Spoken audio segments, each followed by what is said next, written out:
in the middle of spring at dawn of May 10th, 1996, after a long struggle of love between God and us, our Heavenly Father decided to take Mom with him.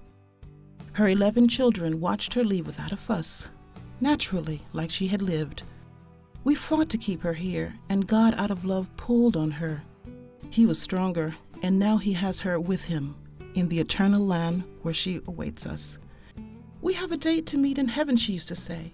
We hope that these memories of Amparo that we share with you will serve as inspiration in this life, as she used to say, is beautiful, and that they help us make that appointment with God.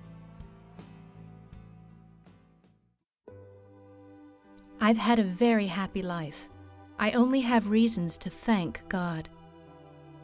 Amparo used to talk a bit before dying, after 2 years and 3 months of illness.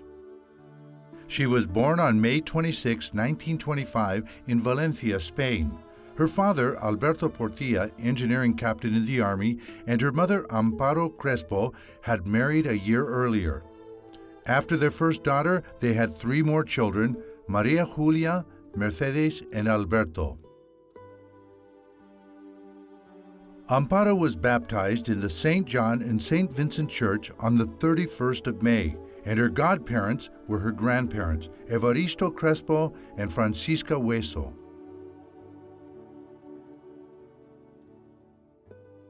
When she was 6 years old, she started at the Sacred Heart School in Goya, a town near Valencia. She was very formal and responsible, and the nuns had great appreciation for her, to the point that she became well known because she had, as Mother Isabel Sáenz used to say, innate philosophy. Amparo spent her childhood and youth in this school in Goya, with great friends who would remain so during her entire life. They were happy years, full of anecdotes and stories that they remember even today with nostalgia. Amparo had what we then used to call good spirit. She was always trying to make sure there were no conflicts, that no one could say anything bad about us religious women. She always tried to make sure that life was pleasant for all of us. That's the most important thing for me. The most important thing about Amparo. There is one thing thinking about it that we realize later, that we never, ever heard her speak ill of anyone. Not only important things, but not even ironies, silly things, or things that could hurt, that could ridicule another person. Never, ever. During the Spanish Civil War, the religious school she attended was closed down because Valencia ended up in the Republican side with lots of religious persecution. Her father was jailed because of his political ideas, and little Amparo visited him at the jail with her mother. On the 30th of December 1937, he was badly hurt by shrapnel during a bombing and arrived at the hospital already dead. Amparo and her mother, desolate, went there. Later, when her father's body was at home, she spent the night of the 31st of December praying and crying next to him.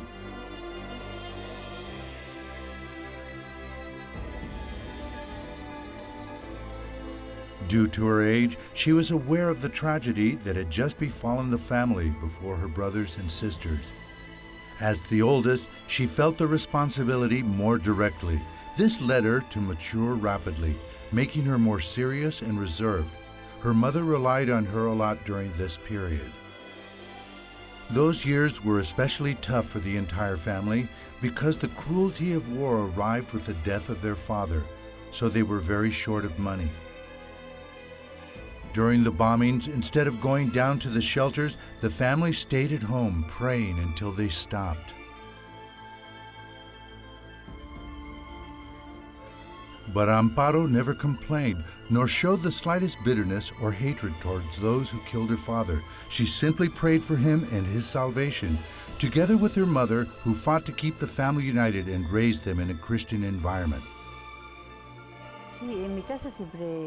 At home, my mother was very religious, really. Hardly anyone else really went to Mass, but she had very clear ideas about religion. She went to daily Mass, She didn't hold on to anything. She didn't draw attention to herself. But she had very deep ideas, and Amparo got all that from our home. Well, my mother had, although I didn't realize at the time. I realized later. She had a magnificent virtue. When she became a widow, she gave herself to us completely. That made it possible for us to have a homey atmosphere. We prayed every night at home. The war ended and Amparo went back to school. In her last years as a student, she worked and got a perfect record. She received the Good Behavior Band and the Daughter of Mary Medal. She and all of her friends made a pact of a common goal.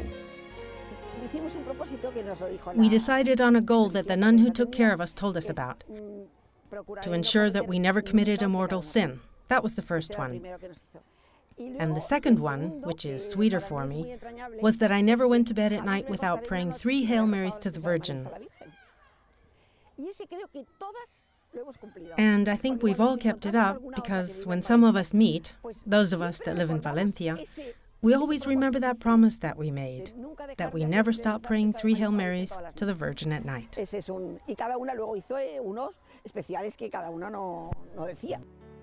As a personal goal, Amparo chose the motto, "Move away from me, Mother, whatever moves me away from you," showing her deep love of the Virgin already at such a young age.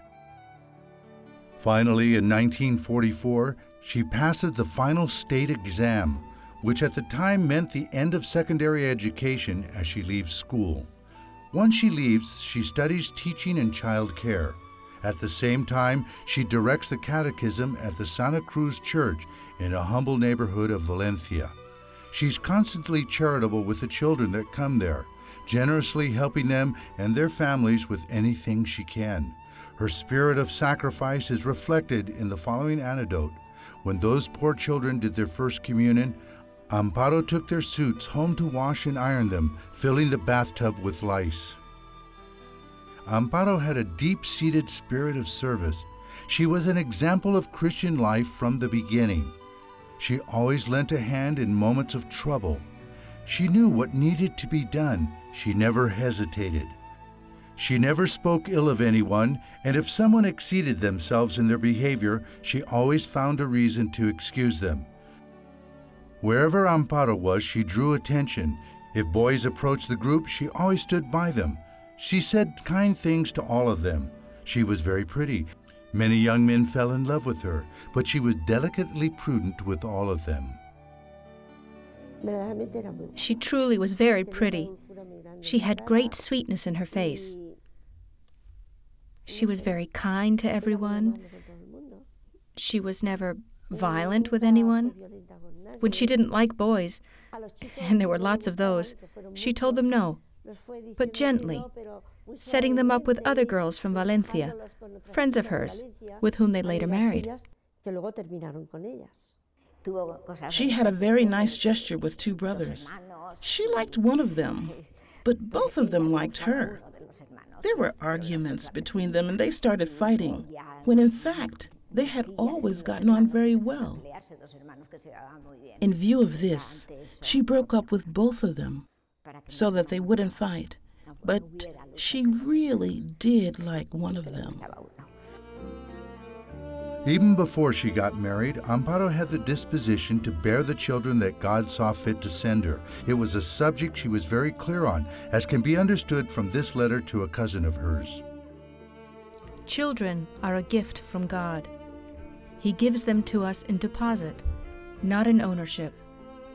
We can't have them for our own satisfaction, to enjoy them and then direct their lives. They are beings that He gives for us to form and to prepare for God, which is the reason we're in the world. So parents have to know how to give them up when the time comes. At that time, I'd already had my 4th daughter, and I wasn't happy about it. Poor little thing. I always say so. And she came to me. She came to see her mother. I was angry, in a bad mood, as I say, so I told her. She said to me, "Do you know what I feel? If I can't have lots of children, I'm not getting married because, for me, maternity is the most important part of marriage. The fact is that I stopped being upset. Every child, when I was expecting it and before having it, how much I wanted to have several. I don't know. It's a new being, and man is the best thing of all creation. He sums up in intelligence and values the best of the whole creation. So every time that I had a child, I thought, and I hoped it was God's will, that none of them were a failure. I thought that I was bringing a new being to the world, intelligent, capable of carrying inside them lots of values of love, understanding, of relationships with other people, of helping, and that it could help others. And even if often I get angry and I think that maybe it's a failure because they fight, because they get angry, because they don't want to help, but maybe it's because they're still being formed, and someday they will be useful people. At the end of 1947, God had prepared a date with human love for her.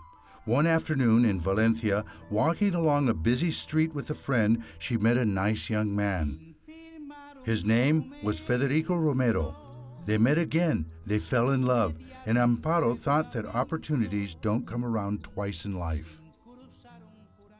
I met Amparo one day when I was leaving Mass. I was walking along Paz Street in Valencia. It was a day for walking. I met her with some friends. It was the first time that we met. I don't remember the day exactly. I know that it was at the end of 1947. Theirs was a pure love, total, in keeping with God's plan for her. She once wrote to her future husband in one of the 300 letters that they kept during their courting period. Fede, you love me like I had dreamed of being loved. I asked Jesus to separate us if you or I were to be an obstacle for the other's salvation. Then I immediately asked him never to do that.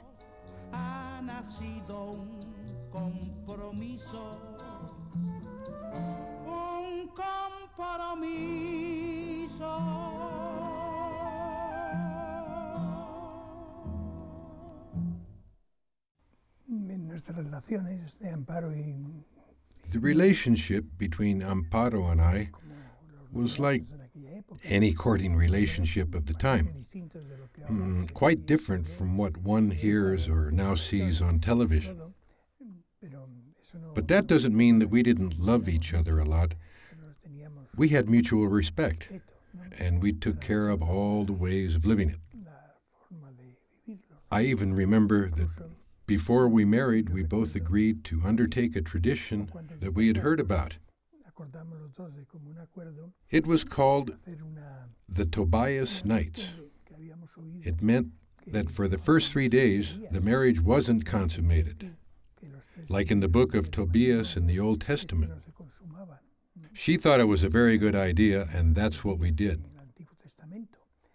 It is a very good memory that we've carried our whole lives. They married on November 29, 1950. Some delightful photographs exist of the happy ceremony. They weren't years of great abundance, but it was a dignified event.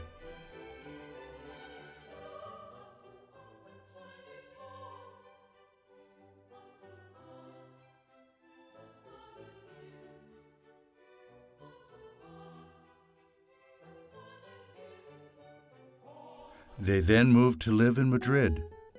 11 children were born from their love: Federico, Asuncion, Amparo, Carmen, Enrique, Nuria, Santiago, Miguel, Luis, Ángeles, and Paz. Also in the first years, Amparo goes through 3 miscarriages and 2 periosteostomies, and she doesn't forget to baptize, when possible, the unborn children. Even before her children were born, Amparo already offers them to the Lord, telling him that if they are not to be saved when they become adults, to take them now. And she asks first for their souls to be saved, and only after that, that they be healthy, intelligent, and handsome. She decided that they all be baptized within the first 3 days of life and that all of her daughters carry a name in honor of the Virgin. In 1953, the couple joins the Apostolic Family Works, later the Christian Family Movement, where they ended up with leading roles. Their object was to get closer to God, to do apostolate with married couples and engaged couples through studies, chats, and retreats. In 1961, they are made members of the Second Congress of the Spanish Family, in which they actively intervened to give it an orientation in accordance with Catholic doctrine. Her concern with good doctrine led her to collaborate with a Catholic institution called Library and Documentation, writing critical votes of moral and literary content on books that she read. She knew that one has to talk to children about Jesus and about Our Lady from a very young age, teaching them to pray and leading them on a life of piety. Her children never forgot it. I remember that from a very young age, she educated us in deep piety, in very simple things. She taught us to pray, Jesus of my life, the typical prayers that mothers teach their children, and the guardian angel. When we became a bit older, I remember that she taught us to say 3 Hail Marys at night, asking for purity.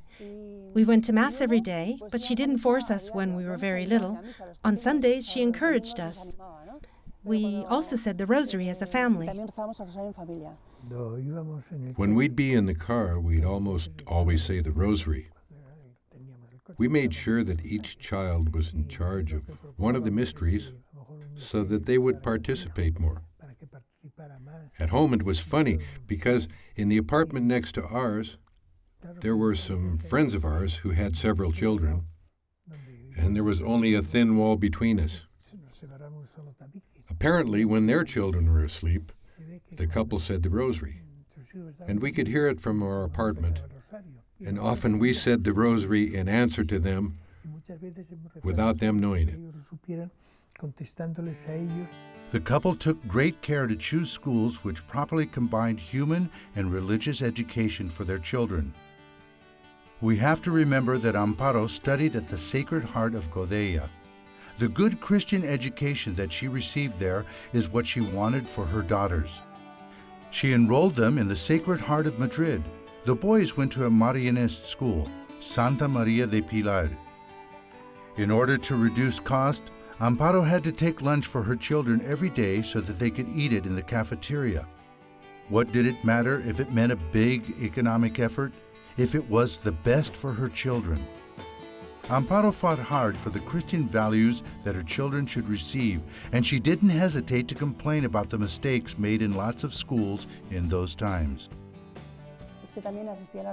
She also went to the parents' meetings at the school, and sometimes she'd see that things weren't being done according to Catholic doctrine. Then she intervened. She intervened to make things clear, and they suggested she stop going to those meetings. That's when she thought, well, I'm going to compensate what I see they are not being taught, where there are things missing or mistakes. My mother, as well as looking for schools where her children could get a good education, also wanted us to keep growing up with a good education, with that Christian and human education. She knew of some clubs, some of them run by the Opus Dei, that were educational day centers with cultural and recreational activities and also spiritual. And she wanted us to go there to get a good education and for it to help us behave like good Christians later in life.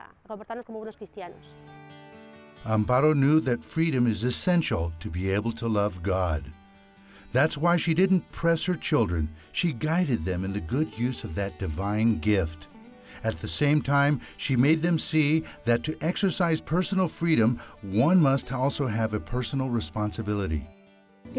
I think that we're a very close family, that we all love each other, and like a song my children want to sing, we make up one single heart, and we're never separated, neither by distance nor anything.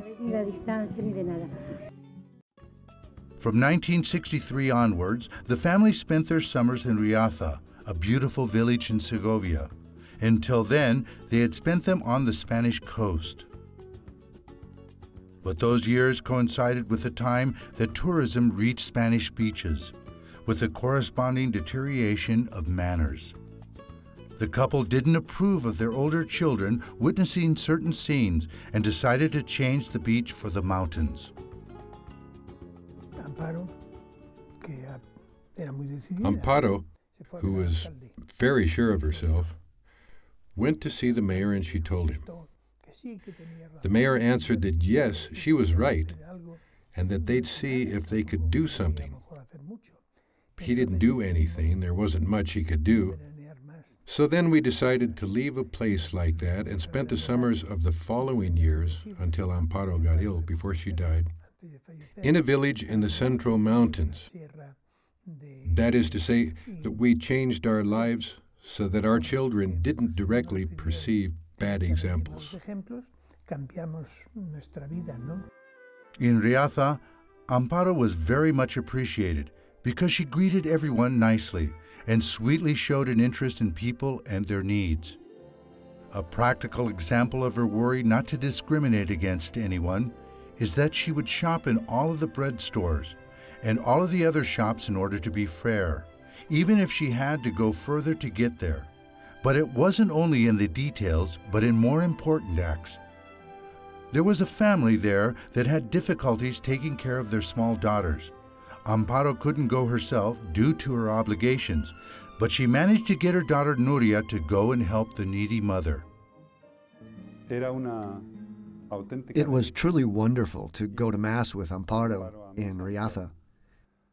The walk back, a walk that should last some 5 or 10 minutes, would take 45 to 50 minutes for Amparo, because she'd stop at the corners, at the balconies, to greet her neighbors of Riaza, always asking them about family members which she knew to be ill, or how they were, how was work, the children.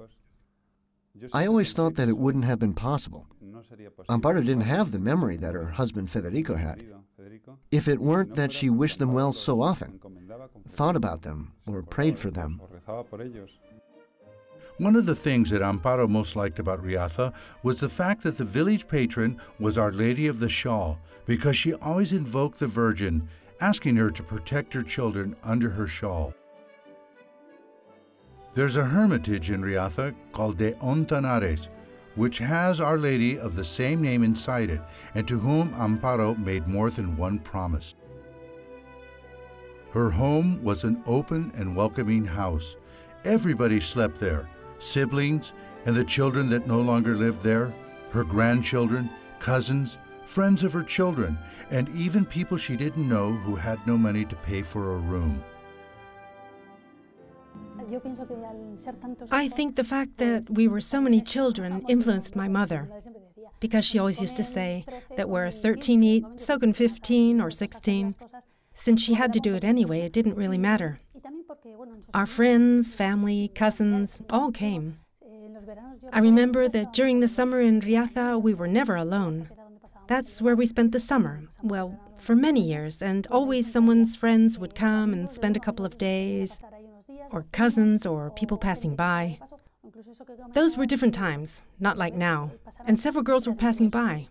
They didn't have anywhere to stay, and there was nowhere there. There were girls that we didn't know, but they came to stay in our house.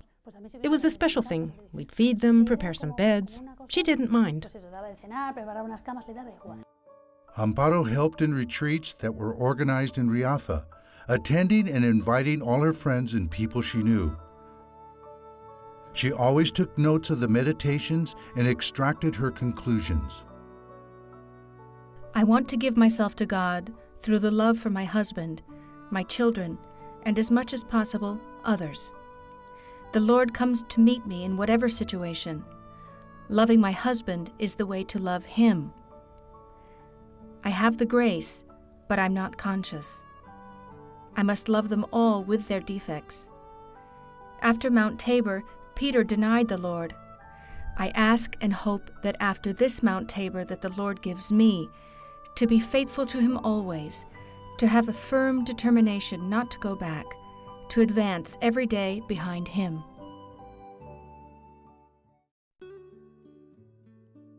Everyone who knew Amparo agrees that her most characteristic trait was her smile. She was always happy. She laughed a lot at jokes, anecdotes, or humorous movies. Rather than a sense of humor, which she did have because she laughed a lot, it was her smile, constantly smiling. Sense of humor? Well, yes, of course. When one is happy, it's easy to have a sense of humor. Well, during her illness, she had to console us. When I found out about how she was, what she had, I called her and she was the one who cheered me up. And the truth is, that was very impressive. That's the truth. That passion, that way of enjoying life was contagious, that happiness for life. I remember on trips with nature, one would say, well, but she would say, look at how beautiful everything is. Enjoy, notice things. She made us enjoy all the small details in life, and she always found the positive side. She found it throughout all her life, and obviously she also found it in her illness. She was very friendly, and she knew how to do these things very well, certainly much better than me. The way she treated and corrected, but was never imposing. Amparo was kind but tenacious, more liberal than demanding, and an efficient advisor when asked, because her position when confronting a problem was to take it from a kind position. She was cultured and had a great sensibility for art, literature, and music. She treated her servants exquisitely and with respect, without the slightest touch of superiority. She also extended that to their families, trying to tend to their needs in terms of health and work. She even spent her spare time teaching those who couldn't read and write. She taught me to read and write every Thursday. When she and I and a friend of mine went out, we bought some notebooks and she wrote some examples and we started copying them, and that's how we started to learn to read and write. When she was sick, a Moroccan woman used to come to work here, and she followed Ramadan. She worried a lot about that woman. She would walk into the house and she'd say, "Has Fatima arrived? Tell her to leave, poor woman. She hasn't eaten anything. Pay her and tell her to go home and rest." I felt very much loved by Amparo, valued and loved the way I was. The whole family remembers Fernanda, the seamstress that helped Amparo 2 afternoons a week. This woman, she had no social security. She used to come in to work at home by the hour. She'd come in a couple of hours. My mother paid the whole of her social security so that she would get a pension, and she paid it out of her own pocket so that that woman wasn't left unprotected. She paid her employees premarital courses and cared for their spiritual life. They prayed the Angelus every day together. I'd help her to wash, to clean the house. She'd help me hang up the washing. She was very nice, very nice. And at 12, she'd say, "Heavens, 12 o'clock." And I'd say, "Go on, start," and we'd pray the Angelus. When you'd eat, she'd say the blessings. At night, she'd say the rosary. And when she got up in the morning, every day she'd say, "Good morning, Lord. Another day that brings me closer to you." That's the truth. On her experience with God, Amparo wrote, You mustn't probe God. God isn't to be understood. You just have to give yourself into His arms and love Him. It's so easy to become bourgeois, to close your eyes to others' problems. I'm afraid of seeing myself every day seeking more material or spiritual comfort. Amparo had a lot of faith in divine providence. Her faith was innate, but it grew in her, like her other virtues, until it became something natural, with no room for doubt. Once she was very ill, all she did was to be consequent with the faith that she had professed and practiced during her entire life. What mattered to her was to do God's will, and that we, her children, went to heaven. She always said that we had a date in heaven. That's one of the things that most mattered to her. In fact, she offered her life, and God accepted the offering of her life for the salvation of her children, because that's what mattered most to her, that we were in His grace and that we all reach heaven.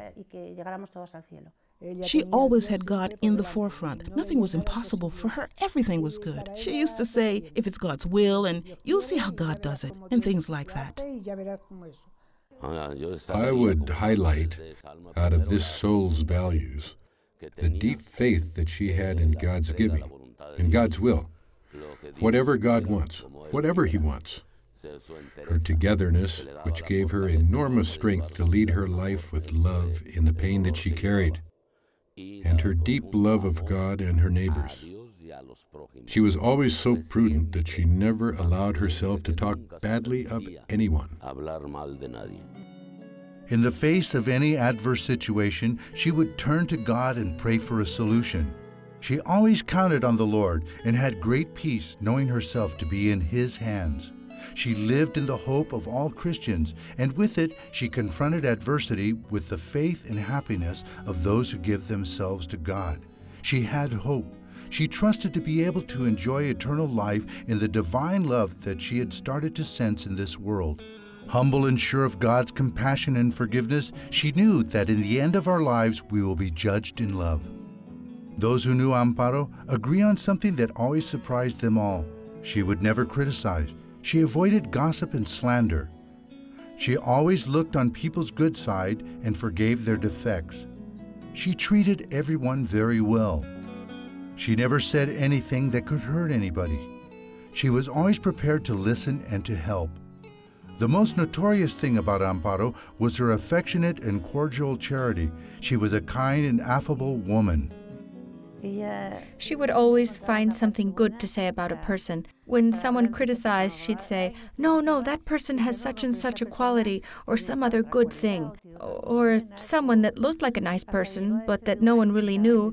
And one day somebody would say that she was unfriendly. She'd say, but she looks like such a nice person. I felt that one of her defects was lack of frankness. If a man is ugly, he's ugly. But she'd say, no, he's not ugly. He's just not as handsome as so-and-so. But Amparo, he's horrible, I'd say. That always surprised me because it was a defect. She wasn't telling the truth. But it's not that she wasn't telling the truth. Maybe she was just practicing another type of charity that we didn't practice. Natural about it, without lecturing doctrine at all hours, she helped others get closer to God, respecting everyone's freedom. She didn't impose. She suggested. She taught the girls that worked with her and their children the catechism, how the relationships with the opposite sex had to be, and the way to pray.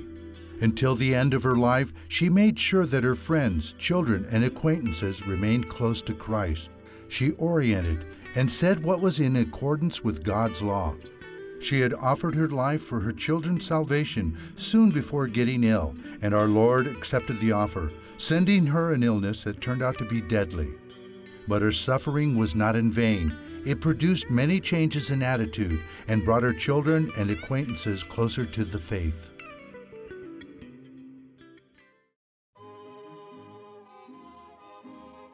During Christmas of 1993, Amparo didn't feel well. She had had several pneumonias in the last years. On the 2nd of February 1994, she went to the hospital in Madrid to have her thorax x-rayed. It set off alarms. Doctors discovered the stain that revealed lung cancer in her right lung.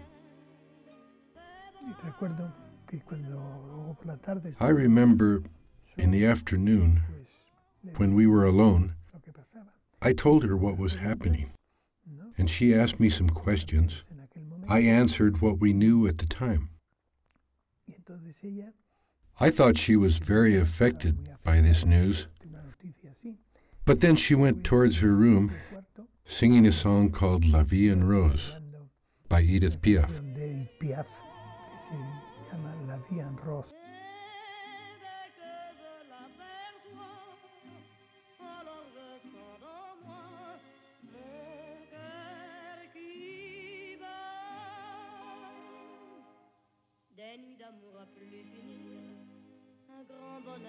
For those who don't believe in eternal life, illness can seem absurd. Amparo knew that by offering God her suffering with love, she honored Him. She sanctified herself and enjoyed many graces from Him. Like a good daughter, she had no fear. She knew herself to be in His hands while she submitted to the medical treatments. Once she said to me, "Carmen, I'm meditating a lot about the prayer in the Garden of Gethsemane, before they detained Jesus and all the passion, because he didn't look forward to that either, to what was coming. And she says to me, I don't look forward to it either. She knew what was awaiting her. I don't look forward to it, but God's will must be done, I say. I was shocked because she called me on the phone and said to me, laughing, "Listen, Mari Carmen, do you know I have cancer?" She said to me. "But what are you saying, Amparo?" I said. And laughing, she told me just like that. I was, it's true. She always dealt with it wonderfully. And also when they operated on her, and she still worried about everyone else and calling. Yes, she was truly exemplary. How lucky, I think, it was her faith and her Christianity. On Monday, the 7th of the same month, she received the first cycle of chemotherapy. She responded very well to the treatment, and the tumor was reduced to half. So they decided to give her 5 more cycles. Her hair fell out, her eyelashes, eyebrows, and she suffered a deep physical deterioration. On the 4th of November, after receiving the sacrament of the sick, she was operated on. In the beginning, they were only going to remove some lobules, but they had to take the whole of her right lung out. She was in intensive care for 36 hours, after which she was moved to a room. She constantly smiled and thanked everyone for everything. But a fistula was to appear. On December 1st, the doctors allowed her to go home. Before doing so, they taught her children to cure the fistula until it closed. They ended up doing around 700 cures. I came in during the cures. They'd dress me, put a little hat on, a mask to cover my mouth, and I'd go in with them to do the cures. But it was in a good atmosphere, not one of pain or anguish. It was fine, because she was my grandmother, and she didn't complain, and she was calm, and I liked going in there. And then, when we finished, my grandmother would smile and say that we had done very well and thanked us. Sometimes a daughter would ask her if she was sad, and she would say, "I'm happy. You all love me a lot, and God gives me this. I want whatever God wants, and I accept it." And you could see that she wasn't just saying it. She felt it. They carried out analysis and tests, and everything seemed to be going okay until September the 13th, 1995. The feared diagnosis is confirmed: metastases in the brain, suprarenal glands, bones, and the remaining lung. The fight becomes harder. It's time to embrace the cross harder, with more love. She is given another 20 sessions of radiotherapy, but they have to suspend them because she couldn't take any more. I heard her reciting poems by Jorge Manrique in the hallways, the ones about the death of his father that say, "Wanting to live, man, when God wants you to die, is madness." She realized that we were doing everything possible, but maybe God's will was for her to leave. We did our best. She did her best to live, because she fought to live. But accepting that God wanted to take her, she never rebelled against that. She used to say, as long as one person confesses and gets near to God, this illness is worth it. And I used to say, Mom, wouldn't a cold do? And she'd say, it's worth it. To be near God is more important than this. Keeping up her fight against the disease, Amparo agreed to go to Badalona to consult Dr. Rosell, who sent her to a session of radiosurgery, the most painful so far, but which allowed her to die fully conscious. Amparo always accepted her disease as a Christian, not only with resignation, but loving God's will. On one occasion, one of her daughters asked her if she was afraid, and she answered, "Look, I have left everything in God's hands, and I have great peace and calmness inside me. And I know that it's something that the Lord gives me. When I see all of you suffering, sometimes because there's news about the disease spreading, I keep my inner peace and I realize that it's a gift from God." On the 23rd of March, her daughter Angeles got married. Amparo could just barely get up to be in the photographs. but she didn't have enough strength to go down to the church. The celebration was at her house. She was happy seeing all the family come by to her room to spend time with her. It was the same with the nurses. They had to do 1,000 painful tests, punctures, take blood, etc. And always a smile, and she'd ask, "Where are you from? Ah, are you pregnant? Do you have any kids already?" Many times I found those nurses crying in the hallway, and they'd say, "It's not normal to meet a woman like that." The last time we went to visit Amparo, Federico and his daughter Nuria received us in the living room.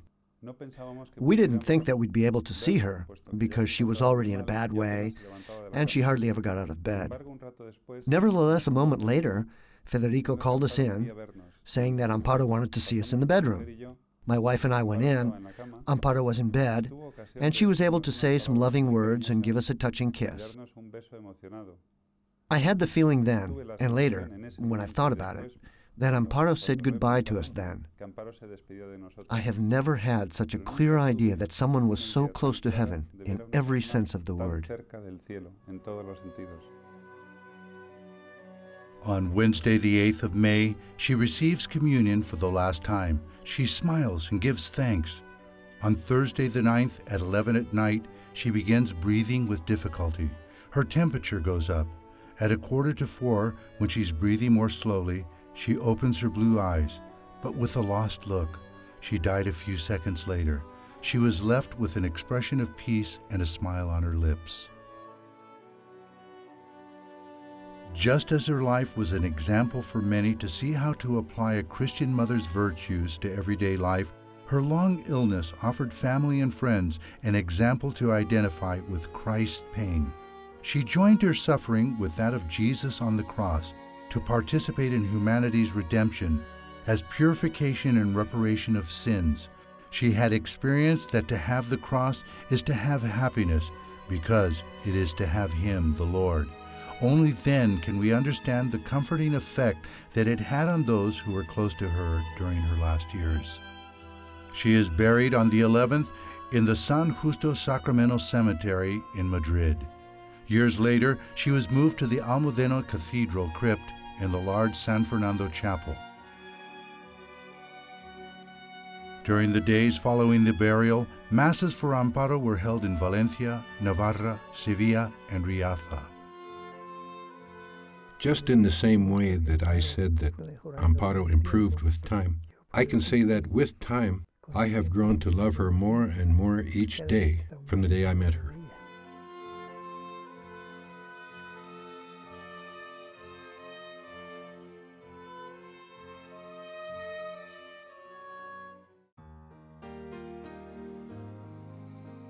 On the 23rd of May, 1996, the proceedings to initiate the process of beatification begin.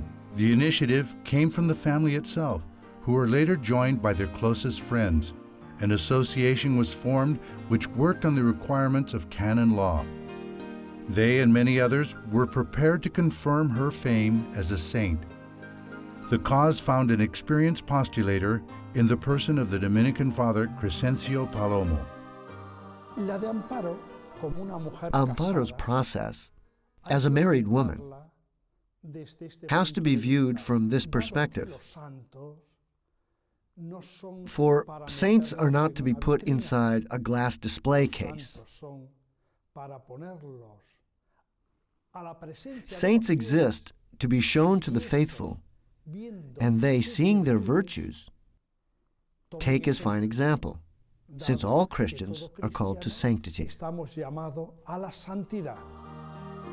When examining testimonies about Amparo Portilla's life, there is no doubt that amongst the people that met her, everyone agrees that she was an extraordinarily good person.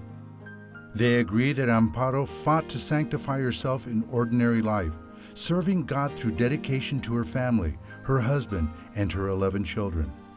It follows that the most heroic manifestations of her virtues came, in many cases, from inside her home, in the keeping of it, and in her behavior with family, friends, and acquaintances. And this is so because, in spite of many occupations derived from her family, Amparo never stopped worrying about others. She treated everyone with true charity, which led to sincere friendship, through which Amparo tried to lead those souls toward a meeting with God. For ordinary laymen, this is a closer example than that of priests or people in religious orders. For me, Amparo's sanctity is in the surprising normality of family life.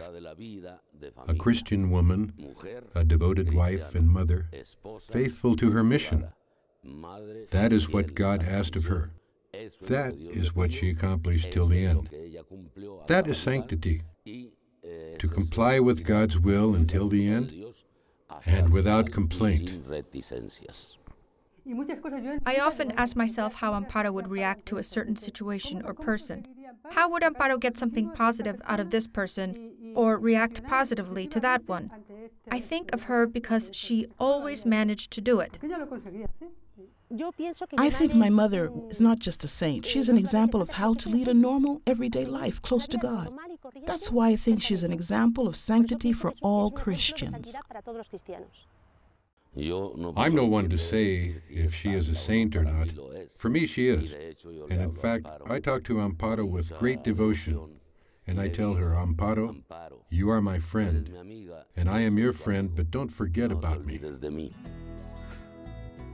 The fame of Amparo's sanctity has extended and grown from the moment of her death.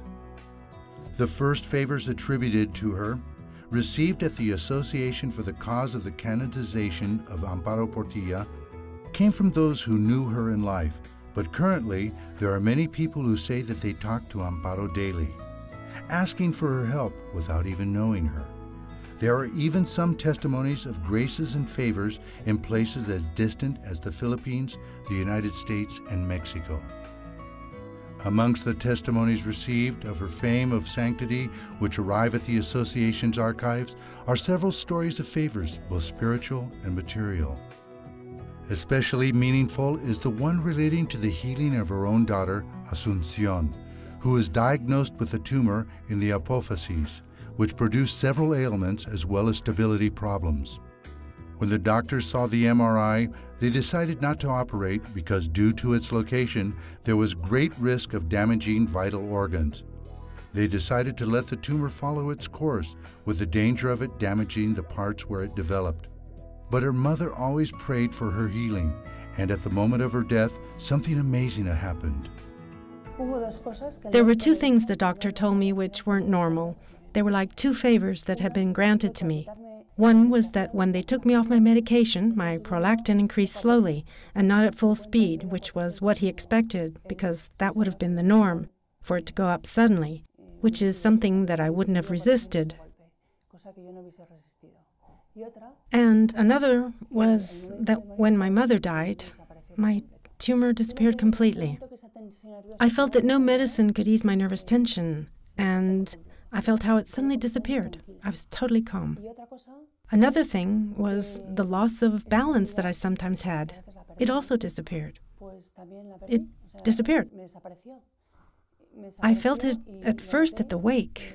We had a funeral mass, and I stood there without losing my balance at all. My general swelling also went down, slowly, without me doing anything special. From the start, I thought I was healed, but I didn't say anything to anyone because the doctors had to confirm it and do tests. But I was convinced that I had received a favor from my mother, and I attribute it to her. Asuncion tells us about another favor that happened to her sister Nuria. When my mother died, it was not just my healing, it was also my sister Nuria's. She had an allergy to her own sweat, which produced sores and had no cure. And it disappeared when my mother died. There's no explanation, because they hadn't found a cure to this allergy. And I also attribute this favor to her. Amongst many other favors attributed to Amparo that are published on the information bulletin about her canonization cause, we chose some related to health, work, and money problems. Due to an accident in which I suffered a hard blow, I became an invalid in a wheelchair. Before operating on me, the doctor told me that I had a 50% chance of being more or less all right. I automatically asked Amparo for help in desperation, and on the third day, I felt a chill run through my body, and I slowly started leaving the wheelchair until I recovered and I avoided the operation. Of course, I attribute this improvement to Amparo because on the third day of praying to her, as soon as I finished the prayer, was when I felt the chill that I couldn't explain because I was lying in bed. I would go from the bed to the wheelchair, and just then I was lying there, relaxed in bed. And that chill I felt came with a great alleviation from the pain. And when I walked, I could, first with one leg, and then with the other, and without the pain. My husband and I decided to do a novena, but a utopic novena, because what we wanted was for that novena to bring me a job that was compatible with my daughters, with my family life, and that provided economic aid. I didn't mind what kind of job it was, of course. That was at the end of August, and when we came back from holidays at the end of September, we got home and I was called in for an interview at the job that I had to give up in February. It was a very similar job economically to the previous one that I had left, but it was a very important professional improvement. And it was like that. Of course, we totally attribute it to Amparo, and I tell everyone, and I like to talk about Amparo because we are sure that it was because of her intercession.